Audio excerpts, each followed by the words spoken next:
Hi, and welcome back to another episode of Then We Eat. On today's episode, we'll be making cheese curd and kielbasa in a puff pastry.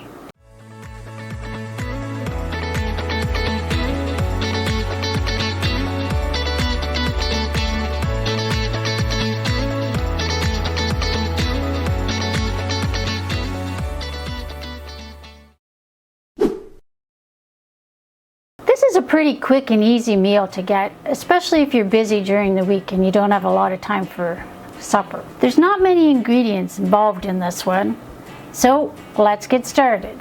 For this we need 4 ounces of kielbasa. Mine is 6, so I'm going to use what I have. We need to chop it all up, so the first thing we're going to do is take the skin off. You should be able to slide your knife underneath between the kielbasa and the skin. Careful you don't cut yourself. And just give it a little slice. Then you should be able to peel the skin off. You can cut these into chunks about a ½ an inch thick.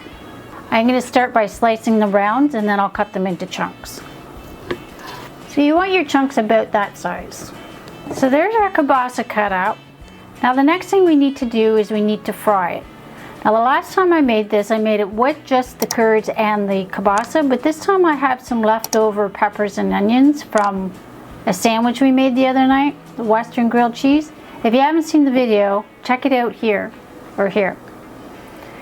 Anyway, we're going to put all this in the frying pan and we're going to fry it up slightly. We're going to start with cooking our kielbasa and our peppers. So as you can hear, the induction cooker is on and it's going to get noisy.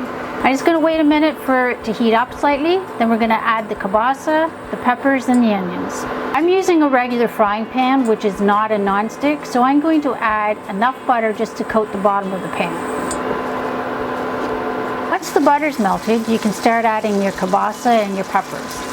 What you're looking to do is just warm up the kielbasa. You're not trying to cook it totally, just kind of get a little bit of brown on it, make sure that it's still warm. Our meat is nice and brown. We're going to take it off, we're going to set it aside while we continue on with the next step. So the next thing you want to do is cut up your curd. You're going to need about 6 ounces. I had about 7½, so I'm going to use what I have. Again, you want to cut them up so it's nice bite-sized pieces. Also, cutting up the curd helps it melt a little bit better. Okay, so our curd is all cut up. I'm going to put this aside for a minute while I get my puff pastry. Okay, so the next step is we're going to spread mustard across the whole puff pastry. I'm using a bold and spicy mustard. You can use whatever mustard you like, but I really like the taste of this one. And you want something a little bit more than just a regular yellow mustard or more than just a Dijon mustard. When you put your mustard on, make sure that you get the whole puff pastry, but you want to leave at least a ½ an inch to an inch on all the sides so that when you fold the pastry over, you've got room to crimp it.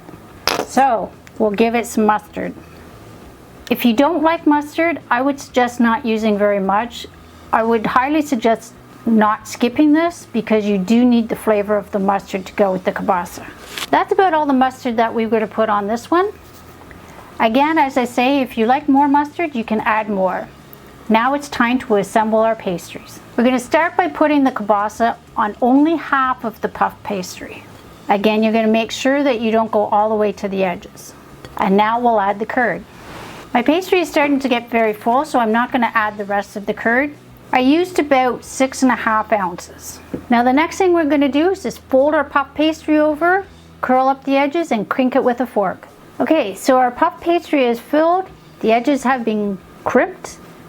Now the next thing we're going to do is put it in the freezer for 30 minutes. This is going to allow the puff pastry to kind of cool and we'll be able to work with it a little bit better.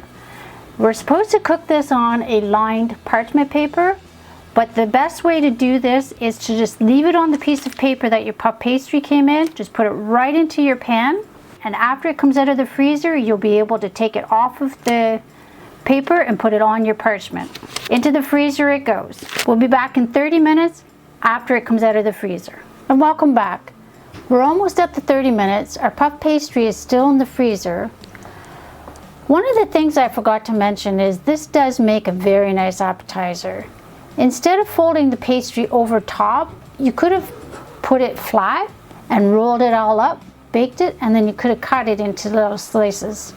Makes a nice appetizer if you're going out to a Christmas party or just any time that you're looking for something quick and easy to eat. Okay, we've taken it out of the freezer. Now it's time to transfer it to our parchment lined baking sheet. I have my baking sheet here. Since it's been in the freezer, it's much easier to handle. The next thing I'm going to do is brush it with some egg wash and put a few slits in the top. Okay, so now it's time to go in the oven.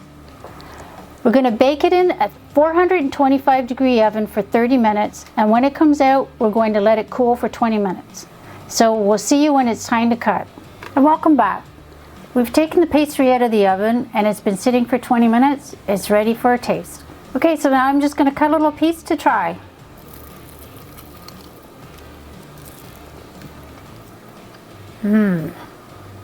So good, very tasty. The nice flavor of the kielbasa with the spicy mustard in there and the cheese is absolutely amazing. As you can see, this is a quick and easy meal and it tastes fantastic. Thanks for watching. Hit the like button if you liked the video. Subscribe to the channel if you haven't already.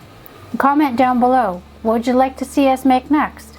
And don't forget, first we cook, then we eat.